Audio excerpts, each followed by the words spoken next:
14 भारत में आपका स्वागत है। मैं असरार अहमद। उत्तर प्रदेश का चुनाव पूरी तरीके से संपन्न हो गया है। भारतीय जनता पार्टी ने एक बार फिर से उत्तर प्रदेश में सरकार बनाई है और इस सरकार में उत्तर प्रदेश के मुख्यमंत्री होंगे योगी आदित्यनाथ। लेकिन उप मुख्यमंत्री कौन होगा अभी तक ये तय नहीं हुआ है। लेकिन एमएलसी का चुनाव होना है, उसके लिए तमाम पार्टियों के उम्मीदवार अपना नामांकन दाखिल कर रहे हैं।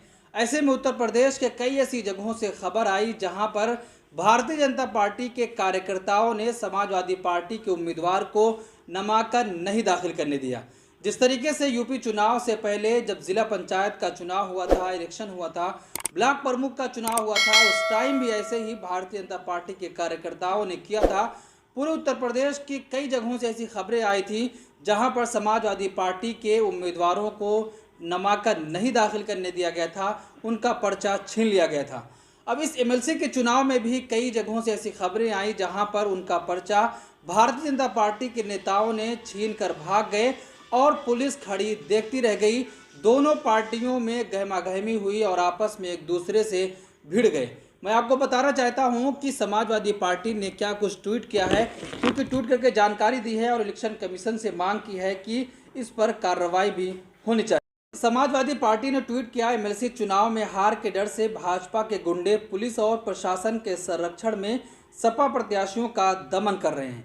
फर्रुखाबाद में नामांकन करने पहुंचे सपा प्रत्याशी हरीश कुमार से भाजपा के कार्यकर्ताओं ने मारपीट की। अब समाजवादी पार्टी ने आगे कहा कि चुनाव आयोग इस पर संज्ञान ले और कठोरात्मक कार्रवाई करे।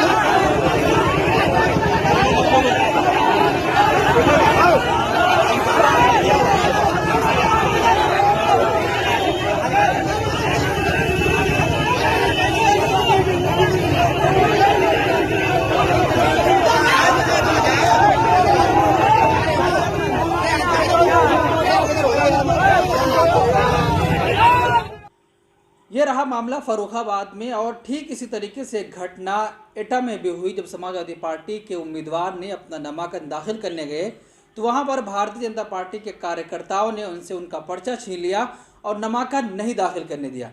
समाजवादी पार्टी ने फेसबुक पर और दीगर सोशल साइट पर ट्वीट करके इसकी जानकारी दी और कहा कि लोकतंत्र की हत्या करने में जुटी है भाजपा सरकार। एटा से समाजवादी पार्टी के एमएलसी उम्मीदवार उदयवीर सिंह के हाथों से नामांकन छीनकर भागे सत्ता संरक्षित लोग। संज्ञान ले चुनाव आयोग, नामांकन के लिए की जाए व्यवस्था। तो आप समझ सकते हैं कि एमएलसी के चुनाव में भी भारतीय जनता पार्टी पुलिस प्रशासन के साथ मिलकर समाजवादी पार्टी के उम्मीदवारों के साथ ऐसा कर रही है।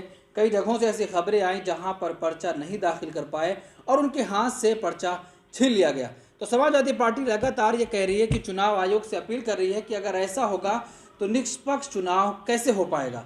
ठीक इसी तरीके से जिला पंचायत के चुनाव में भी हुआ था और अभी एमएलसी का चुनाव है तो ठीक उसी तरीके से ऐसा काम किया जा रहा है, क्योंकि उत्तर प्रदेश में फिर से भारतीय जनता पार्टी ने बहुमत के साथ सरकार बनाई है। जिस तरीके से अखिलेश यादव कह रहे थे कि 22 में अखिलेश यादव आ रहे हैं, पूरी पार्टी उनकी कह रही थी, लेकिन वो सरकार नहीं बना पाए, 121 सीट पर ही सिमट गए। उनका वोटिंग परसेंटेज बढ़ा है, लेकिन जो बहुमत चाहिए थी सरकार बनाने के लिए उससे वो बहुत पहले। मैं आपको वीडियो दिखाना चाहता हूं, आप वीडियो देखिए कि किस तरीके से वहां पर उनके साथ व्यवहार किया जा रहा है।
आपने साफ तौर पर देखा वीडियो में कि समाजवादी पार्टी के कार्यकर्ताओं के साथ छीना झपटी की जा रही है, उनका पर्चा छीना जा रहा है, उनके साथ मारपीट करने की नौबत भी आ गई। तो इस पूरे मामले पर आप क्या सोचते हैं, आपकी क्या राय है? कमेंट बॉक्स में अपनी राय ज़रूर दें।